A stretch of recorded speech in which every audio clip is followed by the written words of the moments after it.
UFC 317 was potentially the best card of all time. I'm kidding. That's a bit of an exaggeration, but it's damn near freaking close. I mean, the main event, insane KO. Co-main event, phenomenal performance. A fight of all time, not even a fight of the year contender. A fight of the decade, of the last 30 years contender, that being Van versus Royval, and much, much more, including the prelim. So I cannot wait to get into this card with you guys. We're going to start, though, with the blob fight, that being the heavyweights. No, this fight was actually all right. So Jhonata Diniz versus Alvin Hines. Now, I thought Jhonata Diniz would get the second round KO against Alvin Hines, but Alvin Hines, to his credit, is actually pretty tough. Like, he's very tough, actually. And Jhonata Diniz, he's Jhonata Diniz, and it wasn't like that impressive. You know, it was what it was. It was a decent scrap. I will say this: it looked a lot better than most like fat blob heavyweight fights we see, where like Mo Usman versus Hamdi Abdelawad. It looked way better than any of those guys, right? Not as good as Shamil though, not as good as Shamil or Aspinall, but nonetheless, Jhonata Diniz, Alvin Hines, really fun fight to be honest with you. And again, I picked Diniz to win. Second round left hook KO, but Alvin Hines was extremely tough. He was getting battered a little bit, I'll be honest, but he was very tough, and so he made it fun. This was what it was. I enjoyed it for what it was. Now, Niko Price, Jacobe Smith. This was, this was what I thought it would be, but I thought Jacobe Smith would get it done a lot sooner. He slowed down a little bit, though. He did slow down a little bit after that first round, which makes sense. I mean, he exerted a lot of energy with the wrestling, and he almost got the finish in the first. Niko Price kind of got saved by the bell a little bit. I don't know why Niko Price would even take this fight. Can I just say that? Like, if you're Niko Price at this stage of your life and your career, why are you taking fights like this? Why? Why are you fighting guys like Jacobe Smith? I don't understand. Honestly, I just don't know. Like, all serious, like, why? Why are you fighting guys like Jacobe Smith at this stage? Like, bro, you should just go work at McDonald's, bro. Doesn't he have, like, a lot of kids, too? It's just like, what are we doing here? Niko Price, you fucking idiot. Stop taking these kinds of fights. Just retire already, buddy. Jacobe Smith, though, he won. I thought he would get it done a bit quicker, but it was still very impressive. He slowed down a little bit, but I like this performance because he showed that he was a good grappler. So Jacobe Smith will probably go very far, I like to think. Terrance McKinney, Viacheslav, Borshchev. Also, I picked Jacobe Smith, but you guys know that because that's not really a surprise. Everyone picked Jacobe Smith. Jacobe Smith, whatever the kid's name is. Viacheslav, Borshchev, Terrance McKinney. For some reason, I really raged during this fight. If you want to see my live reaction, it's on the channel. My live stream reaction, whatever the fuck. Yeah, I've raged because I love Borshchev and I hate McKinney. I hate McKinney for a lot of reasons. I mean, I just hate his face. He has a very I don't know. He has a very, like, look at his face, right? Let's just look at his face. Look at his, like, mouth area. Pause. But he has, like, a ninja. Yeah, he just looks like a ninja turtle, you know?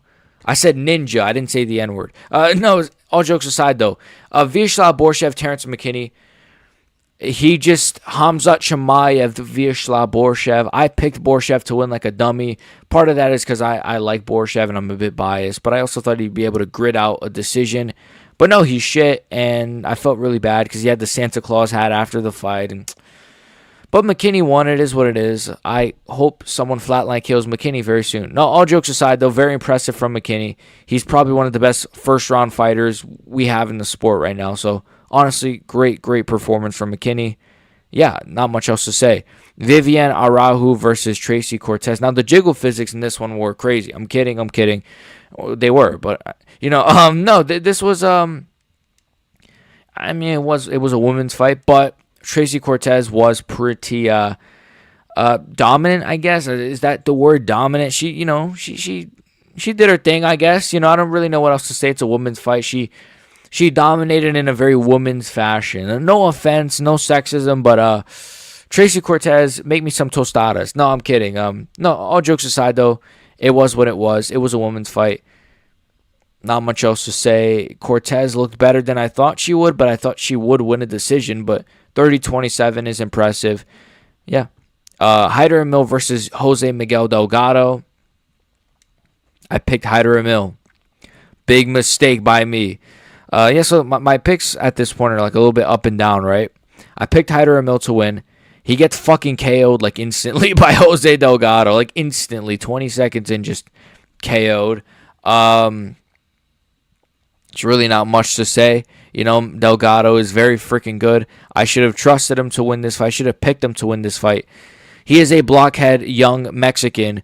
Never bet against blockhead young Mexicans. And Hyder Amil is an old man, so I don't know why I picked him to win. It's a bit of a stupid pick by me, but it is what it is. We all got dumb picks. Yeah, I don't really know what else to say. It wasn't early. It was not early, by the way. The stoppage was not early. Hyder Amil, he was out. He was pretty much out. You know, when they kind of stood him up, he was wobbly leg. It was not early. It was a perfect stoppage. Delgado is phenomenal. So, Hyder Amil, sad that this had to happen, but it is what it is. Gregory Rodriugues, Jack Hermansson. Now, this one kind of surprised me because I thought Rodriugues would win a 2-1 decision. I thought he would win the first, second, and lose the third. But Jack Hermansson just got flatline KO'd in the first round. That's actually very, very impressive from Gregory Rodriugues. Like, really impressive. KO of the year contender. I want to say it was a left hook, but I could be wrong. You know, Rodriugues, he won the first. He was winning the first before the KO anyways. He was getting a little bit, how do I say this? He was kind of throwing the same shots. He was getting a bit repetitive. He was looking a bit like Joe Pyfer out there. But, you know, he just got the KO. All he needs is one shot. This guy's a dog. He was bleeding a little bit. You know, Hermansson, he's a crafty vet. He snuck in a little crafty vet jab that made Rodriugues bleed. But all jokes aside, man, Hermansson, I mean, this is what happens when, first of all, you're like 35 and you want to take a year off every time you fight, bro. Like, this is really what happens. Stop jerking off in Norway and fucking fight, Jack Hermansson. This is what's going to happen to you. You're going to come back and your first opponent's going to be Gregory fucking Rodriugues in a 3-rounder. You fucking imbecile. I'm sorry, but it's just stupid. Gregory Rodriugues won this one. Pretty good performance. Again, a bit, it got a little bit like he was telegraphing a lot of his shots at one point, and it kind of was just like, all right, Gregory, I see what you're trying to do now. You're trying to spam the same shots, but hey, he still caught him, so it is what it is. Yeah, I don't know. I don't know what else to say. Let's feed Gregory Rodriugues. No, let's feed Joe Pyfer to Gregory Rodriugues. Yeah, there you go. Payton Talbott versus Felipe Lima. Now, here's the main card. And I got to say, this main card, I mean, even up until this point, this card has been pretty good. Pretty good. Pretty Good. How do you spell good? Is it G? Payton Talbott, Gaten Talbott versus Felipe Lima. This broke my heart. I'm a big Felipe Lima fan. You guys know this.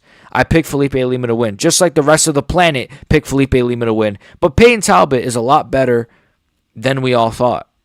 No, I mean, he is, right? Because I thought Felipe Lima would be able to just be a step quicker on the feet, just be able to use his grappling more. He tried to get his grappling off, but Talbott, man, either Heine Barcelos is a godlike fighter, or Talbott is like really improved, or Felipe Lima is overrated, or just, I don't know. There's a lot of factors, but like Talbott, he made some improvements for sure. The grappling was very good this fight. The striking was still the same, and again, I like Talbot. I do like Talbot, and I am a fan of Talbot, and this performance was very good, and this fight was a very fun scrap. Very fun scrap. Really great fight, to be honest with you. Well, really, weirdly, one of my favorite fights of the year for some reason. Just because seeing, like, I was about to say seeing two young guys go at it, but that sounds so, like, Pat Barry. That just sounds so disgusting.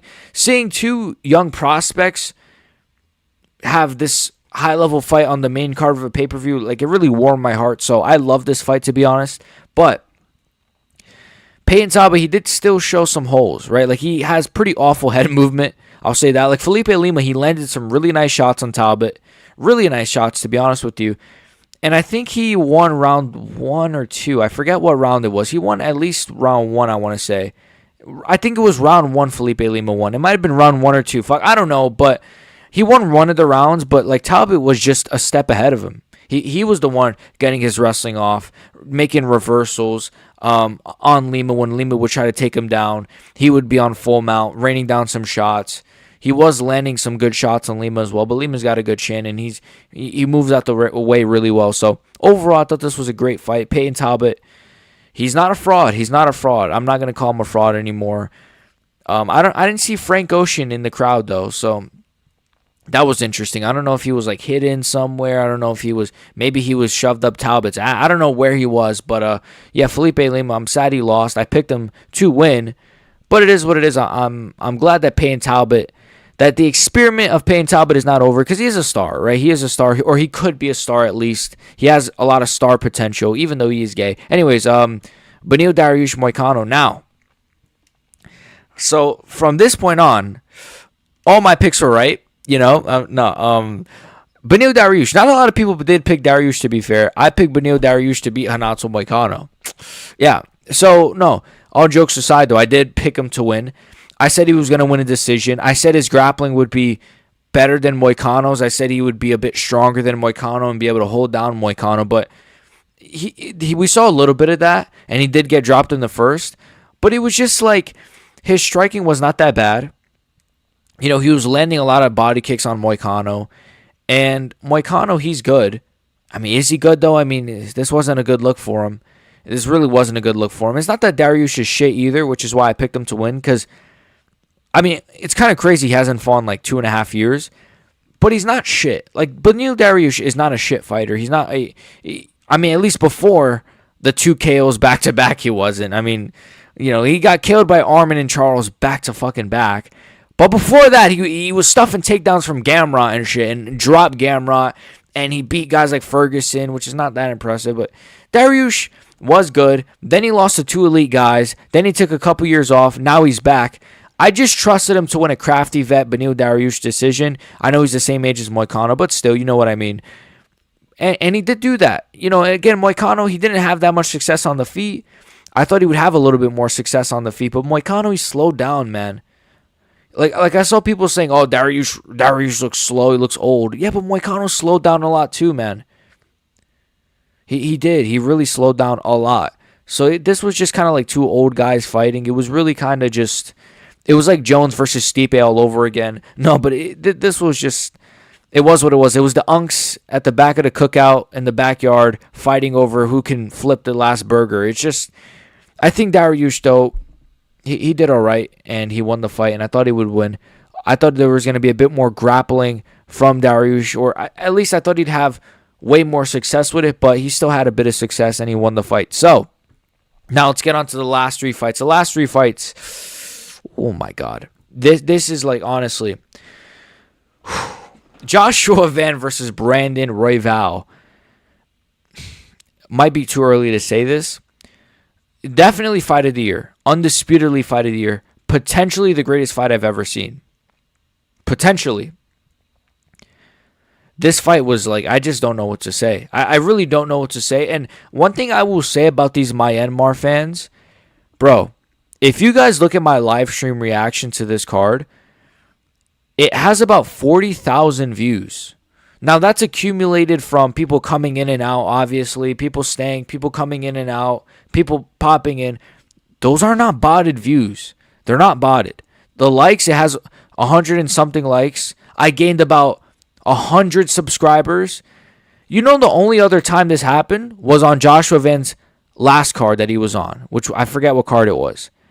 My point is, Joshua Van, please fight every card so I can gain a bunch of subs. Now, all jokes aside, though, this guy's got an insane fan base already, because they come and they were in the chat as well, and they don't really speak a lot of English, you can tell, but they'll just put like Van. They'll just put like Josh Van and then Myanmar flag or something, and it's just like, it's so awesome to see, honestly, that this guy just from Myanmar, which is not a big place, have this much success. And what am I trying to say here? I don't know, but let's break down the fight, right? Joshua Van, Brandon Royval, the first round. Van, he starts off a bit slow. Royval, he's kind of leading the dance a little bit. He's landing the low kicks. He's landing the jab. He's leading the dance. He's using the feints. He's kind of like, he's circling a bit. But Van, he's really just patient. The whole time he's just very patient. I think he's just trying to make reads, just trying to time Royval. But then he starts timing Royval. And I think it was in the first round. he just busted Royval's nose. He busted all over his face. I mean, he busted his nose. And it was just like, he won that first round because he flipped a switch and like towards the second half, and he just won that round in my opinion, right? So he won the first round. Now, I thought he would be a bit more like a bat out of hell. I thought Joshua Van would really try to pour it on Royval early, but he took his time, then he poured it on him, and even still, my prediction was still somewhat right that Royval was kind of, I think, like, oh shit, this guy's really, I don't know if it was the power of Van that surprised him. I'm not saying Royval was surprised by Van, but it was kind of like, I don't know, there's something about Van, I guess, the way he fights or something. His composure as well, I notice. His composure is phenomenal. You could pop this guy in the nose with 30 jabs, and he'll just rub his nose a little bit and like just keep going forward. He's so fucking composed. And it's the same with Pantoja and Ilia. We'll get to those guys. I think the key is Merab, super composed. There's a lot of these guys right now that are like having so much success in the UFC, and I think the key is their composure. So nonetheless, Joshua Van extremely composed in the first, and he wins the first. The second round, though, Brendan Royval is really having success. It does get scrappy. It was a phenomenal back and forth round, but I think Royval edged it. The jab was really good from him. Royval was just doing his thing. His jab is phenomenal, to be honest. His jab is really, really good. But he was landing some rear hands as well. He was. But he was getting, like, really, really tagged by Van. I mean, this looked like a real proper, like, scrap, man. It was, like, almost... Both guys had bloody noses. This felt like watching, I don't know, like... I don't even know. I mean, this was awesome, right? And Royval, the thing was, I saw people like, why didn't Royval try to wrestle? At the very least, he tried to clinch with Van, but the thing is, and I said this about Ilia Charles, and we didn't really see it fully in that fight, but when he tried to clinch, I think that was kind of not a good idea because, first of all, you're Royval, you're rangy, stay at your range. If you try to get in close and try to clinch with him, you're taking a risk of going into the pocket, going into the void, as DJ would say, going into the kill zone. You're going into Joshua Van's pocket. Now he's going to land some body shots, and that's what he was doing. He was landing some nice sneaky little shots, some hooks, some body shots whenever Royval would try to go for the clinch or try to get close enough to go for the clinch or close enough to get on the inside. The range was a big issue for Royval, not really for Van, even though Royval has such a big range advantage. It's like Van was just like, it was like Van was fighting like he had the good range. I don't know, it was kind of crazy like how much Van was timing Royval. He was counter-punching him really well. Now, the third round was fucking excellent, right? So this third round was just... The second round and the first round were excellent as well, but this third round was phenomenal. Back and forth, close round the whole time. I think even before the knockdown, really before like the last 30 seconds to the last minute of the fight, I thought Van won the third round. But again, back and forth, just swinging in the pocket. There's not much I could really... It wasn't like a super technical fight to where I can break down like, yeah, so he rolled this shot and he hit him with this uppercut. There was technique, obviously, but you know what I mean. But in this third round, I thought Van was winning, and it gets so scrappy, and Royval gets knocked down really bad towards like the last 15 to 10 seconds. He gets knocked down. I think if that round had like 10 more seconds, Joshua Van just TKO'd Brandon Royval. There's something about this fucking Joshua Van guy in the third round. I don't know what it is. He KO'd Bruno Silva in the third round of his last fight. And against Royval, he almost finished him in the third. I don't know what it is with this guy in the third round. I don't know if he keeps his cardio. I don't know if he just decides, all right, I don't know, maybe he tries to win the first. All right, slows down in the second, builds back up in the third. I'm not really sure what it is, but he fucked up Royval in the third, man. Towards the end especially. He drops him very bad. Again, if there were 10 more seconds, he wins a TKO/KO victory over Brandon Royval, the number one ranked guy at flyweight. Insane. This guy just fought 2 weeks ago. He steps up on short notice. Thank God Manel Cap is an idiot and pulled out. Thank God. Honestly, because fuck Manel Cap. We are done with you, Manel Cap. We got Joshua Van now, little bro. We don't need you no more, Manel Cap. You can fight Kai Car France now. Joshua Van is phenomenal. He drops Royval. He wins the decision 2-1. I didn't think it was 3-0, but it is what it is. He gets a decision win. He calls out Pantoja. It seems like that is a lock of a fight. And I'll talk about this once we get to the end, or I might as well just talk about it now. The amount of title fights we're going to get in the next couple of months is going to be phenomenal, bro. From Van and Pantoja to Ilia versus anybody, really, to DDP versus Hamza, and then even whoever wins that, I'm sure maybe the winner will face like an Amav over Araujo. It's just, we'll get to it more later, but man, this fight was phenomenal. Probably the best fight I've ever seen. I don't know what else to say, guys. If you guys haven't seen this fight, I mean, what are you even doing here? Go watch it now. Before you do, leave a like, though, and subscribe. Now, co-main event. Alexandre Pantoja versus fucking Kai Kara-France. Now, Kai Kara-France.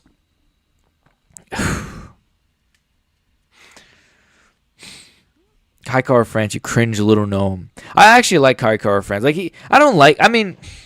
I like him in terms, I don't really like him, but he gets so much hate that I kind of am like, all right, guys, ease up a little bit, right? He seems like a sound guy. But he was just cringe throughout this whole build-up with the Haka thing, and it's just like, it is what it is. That's his culture, I guess. He comes out, though, in the walkout, and he's putting on this, like, cringy, mean face. Just this cringe, mean face, and then he's in the octagon, this cringe, mean face. It's just cringe. And it's like, I don't know if that's your way of trying to psych yourself up or get yourself into the fight, but it was just cringe. And so, excuse me, the first round happens, and Pantoja just instantly gets in his face, just instantly gets in his face, and just almost subs him, like multiple times. He has like a head and arm choke that he almost gets him with. I think he gets the back towards the end. Pantoja, he does not give a fuck that Kai Kara-France is the best power puncher at 125. Is it 125? He doesn't care. He just doesn't care. He gets right in his face like a marauder, and he wins the first pretty comfortably. Round two, also, can I just say Pantoja came out to many men, which was pretty cool. I think he's done it before. Round two, Pantoja slowed down a little bit, but I think it was just kind of like, all right, I made him worry about the takedown in the first. Now let me try to get my striking off. And he was outstriking Kai Kara-France at times. It was a slightly better round for Kai Kara-France, though. It was actually a much better round for Kai Kara-France. Because I believe there was like one or two times where he stuffed the takedowns. I could be wrong, though. He was just looking better, though. He was moving better. He was landing a couple of shots. Better round. Round three, though, Pantoja just marauds Kai Kara-France and just literally just gets a rear naked choke. And there's not much else to say, man. Pantoja is phenomenal. He gets a rear naked choke. Kai Kara-France taps. Pantoja is fucking excellent. I don't understand how people could hate on this guy or say anything about this guy. He's seemingly getting better. I thought this fight would go longer. I mean, I picked Pantoja to win. I picked Joshua, whatever the kid's name is. No, I'm kidding. I picked Joshua Van to win as well. But I think you guys know that already. But Pantoja, I picked him to win, but I thought it would be a decision. I thought Kara-France would maybe win a round or two. I thought Pantoja would kind of maybe struggle just a little bit with Kai. But no, he really didn't. He just really in that third round, just subbed him. Made it look so easy. And it's insane. I almost feel like the champions. And you know what I think it is? And I might even do a whole separate video on this. Probably not, I won't. But I might, but I probably won't. I feel like the champions are making it look easy. And I think it's because people are getting undeserved title shots so much now that they're not going on like 5-fight winning streaks, then they get a title shot. It's just like, Kai Kara-France, you beat Steve Erceg, here's a title shot. He's on a 1-fight winning streak, and he got a title shot. Of course this was going to happen. Oh, Charles Oliveira, you're on a 1-fight winning streak, here's a title shot. Of course that was going to happen. It's going to happen if Yair gets a title shot. It's going to happen if Sean O'Malley... It happened to Sean O'Malley. Excuse me. It happened to Strickland. These one fucking fight winning streak title shots needs to stop because you're just killing contenders. It's stupid. So you just basically kind of killed off Kai Kara-France here. He just got obliterated by Pantoja. Pantoja seemingly is improving at the age of 35. I don't know what to say about this guy. He needs to be at least fucking top. I mean, he has to be number 4 pound for pound at least. At least, bro. fuck it. I think he's over Makhachev pound for pound. Nonetheless, though, all jokes aside, I'm not even joking. Him and Joshua Van faced off. I liked that the UFC kind of locked in that fight. They were showing Moreno like a couple of times, which I thought was really weird. Like, why are you're saying Joshua Van, Dana said Joshua Van is next, but then they still insisted on showing Moreno. Moreno's not getting the next title shot, bro. He should not, and I like Moreno, I'm a fan of Moreno, but he should not get the next title shot. So, Pantoja, Joshua Van is next. The face-off was really good.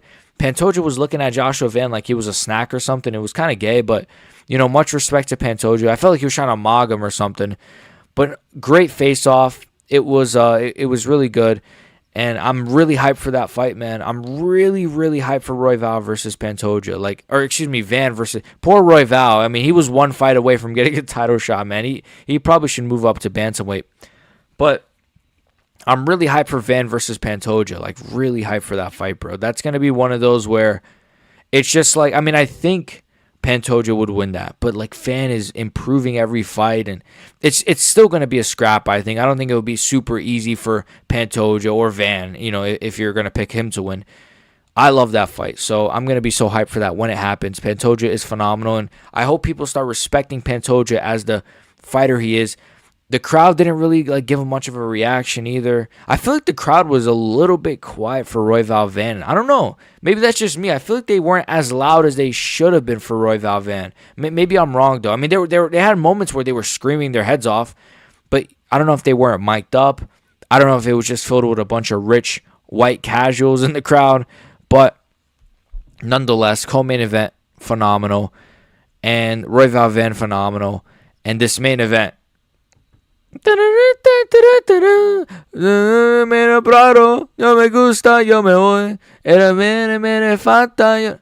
Topuria versus Charles Duran. Charlie.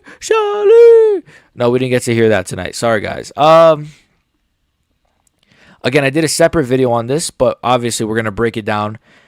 Still, first of all, before the fight even happens, Ilia makes his walkout, and first of all, I want to say, actually, I was surprised that Charles came out first, but I guess Ilia is the former featherweight champion, but he's still a former champion coming off of, big streak, 17-0, 16-0, 17-0 now, 16-0 before this fight. So he's coming out, he's smiling. He's literally cheesing. He's smiling, bro. He comes out to Canción de Mariachi. Great song. Me and my chat were singing it. The chat was spamming the lyrics. They love it, right? Everyone loves Canción de Mariachi.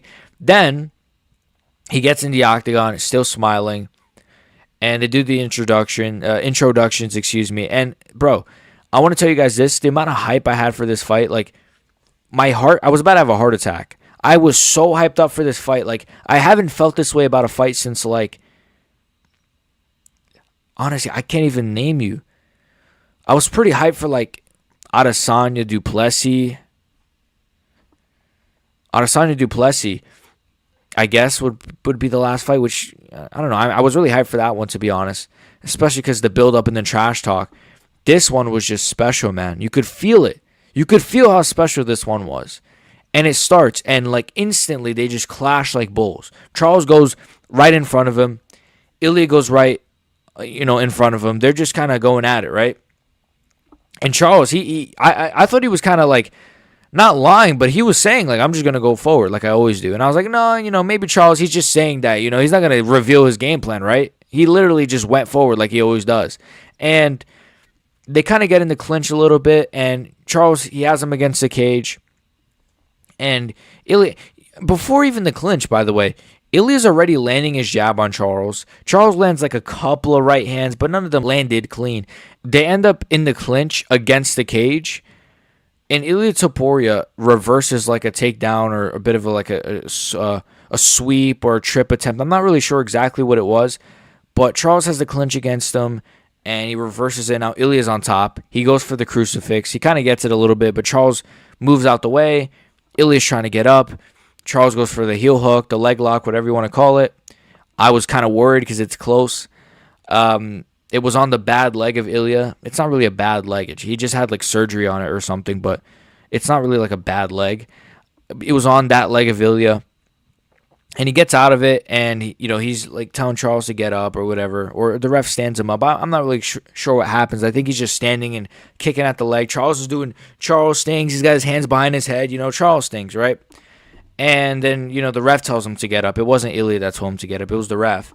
And so now they're back on the feet, and very quick, just very, very quick. I'm not sure exactly what happens. I think he gets another clinch or something. He might have landed like a knee to the body. I'm not really sure, but Charles, I don't even know what he was going for here in this finishing sequence. I don't know if he was going for a clinch or if he was going for a hook or something, but he put his hands down almost for a second, like he was reaching. I think he was going for another clinch. And what did I tell you guys, by the way, if he was going for a clinch? I told you guys Charles going for clinch work would be very stupid against a guy who is a machine, a monster in the pocket, in the kill zone, in the void. So Charles, I think he was going for a clinch or some sort of hook, and boom, he just gets left hook, right hook. Or it might have been right hook. No, it was right hook first, then the left hook. Insane. Charles goes out cold. Flatline KO. It wasn't, no, he TKO'd Charles. He flatline KO'd him in the first round. Now, I did say he was going to KO Charles in the first. I didn't know it was going to be a flatline fucking KO. I thought it was going to be like a TKO kind of. All right, he drops him and then he hammer fists him a little bit.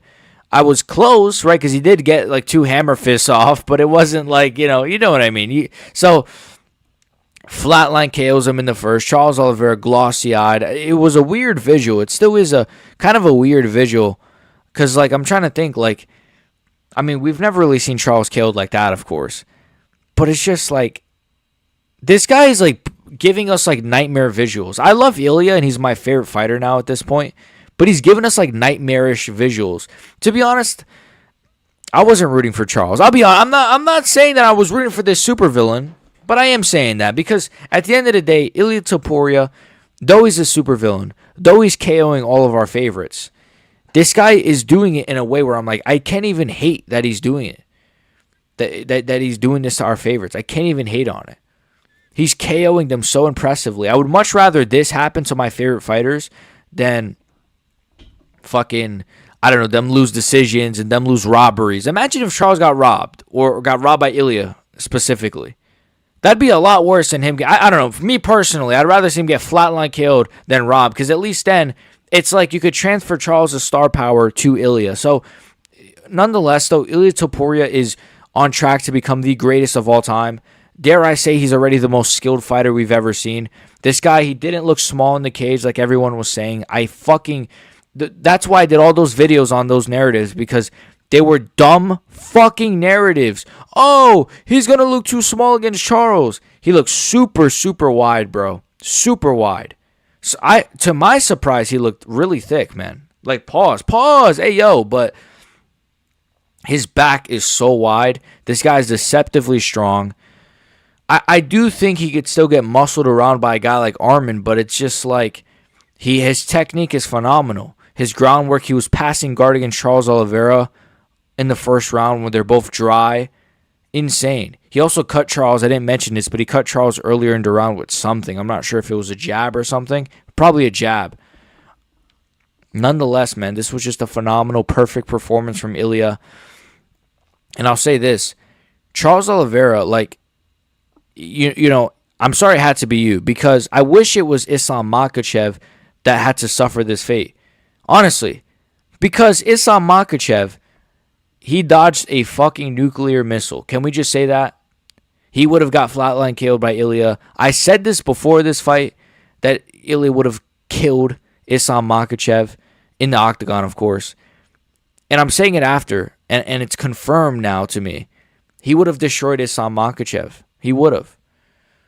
He just would have, bro. And I know Makhachev styles make fights. Makhachev stylistically is different, but I just think Ilia Topuria is unbeatable. You know, they had Paddy Pimblett in there. That's a dumb fight to do next, because I want to see that fight, but not next. Paddy Pimblett is not ready for Ilia Topuria. Let's give Paddy one more, man. Let's give Paddy to Gaethje, Paddy to Armin. Hell, Paddy to Dan Hooker. Like, just one more win. Even if it's against a Fiziev, I don't even care. Just give him one more win. I want to see a guy... I just want to see him get one more win. I really don't want to see him coming off of a Chandler win and then be thrown in there with the world champion. Because what we saw with Kai Kara France is going to happen to Paddy Pimblett, except it's going to be a KO. He's not ready for a title shot. He needs one more because he is improving every camp, every fight. So I want to see the best version of Paddy Pimblett. I still think we've not seen the best version. And I think if he fights a Justin Gaethje, wins impressively, subs or KOs Gaethje, boom, the fight would have even more hype, and it would just be perfect. So, nonetheless, there was also, funny enough, there was a shot of Paddy in the crowd. They showed a shot of him in the crowd. He was shocked, and then he saw the camera was on him, and then he smiled and was like rubbing his hands. Like, what a fake bitch, bro. Honestly, I like Paddy. I like him, but like, just so fake. Like, bro, if you're gonna be shocked, pretend, like, act shocked, or not pretend, but act shocked. Don't pretend to be, oh, I'm actually smiling and clapping and rubbing my hands and stuff. But bro, you were shocked. That was your initial reaction. But then you saw the camera was on you. It's just annoying. And also, Paddy Pimblett looked like a fucking middleweight. Lose some fucking weight, Paddy Pimblett, you fat bastard. Nonetheless, though, Ilia Topuria made it look easy. He had the double belts. He is trying to be Conor McGregor, bro. No, I'm kidding. He wasn't. I mean, maybe. But then again, stop with the Conor comparisons. This guy's better than Conor McGregor all time. He is better. He just is. He's a better striker, more power, better grappling, and he would have beaten probably all of Conor's opponents. He would have beaten Poirier, Ilia that is. Ilia would have KO'd Khabib. I don't care, I said it. Ilia beats everybody, ever. He would have KO'd John Jones somehow. So, all jokes aside, Ilia Topuria is on track to become the greatest fighter of all time. He made this shit look easy. And he's on the best 3-fight winning streak of all time. That being Volkanovski, Max Holloway, Charles do Bronx Oliveira. You know, people kept moving the goalpost. Oh, Max was drained. Max was drained. Now what's the excuse? Charles is too old? Oh, Volka was a quick turnaround. All the excuses. Oh, Ilia's too short. Raw Rosas is taller than him. Ilia's a midget. Ilia's a midget. Now look. He's such a midget, but he's KOing all your favorite fighters. So cry about it. Wah, wah, wah. And Islam Makhachev, your next bitch. And if it's not you, then it's going to be Paddy or Armin or Gaethje. And none of those guys stand a chance. And that's all I got for you guys today. Make sure you guys like and sub. This was a great card. This was a great card. This was a crazy main event. We had a lot of GOAT-level performances. Ilia, Charles, Pantoja, Joshua Van. Phenomenal card. One of the best cards of all time. The best card of the year, in my opinion, so far. I feel like the UFC is back. I feel like the UFC is back coming off of this card. This feels like a we are so back level card. My voice is kind of shot, so sorry if I'm a bit low. I don't think I am. I'm pretty close to the fucking mic. But my voice is shot because I was literally screaming throughout this whole card. And obviously I was streaming for like 7 hours. So check out the stream if you want. Like and sub. Memberships in the description. And see you guys. Love you guys. And yeah, shout out to the BXG Goon Squad for watching. Peace.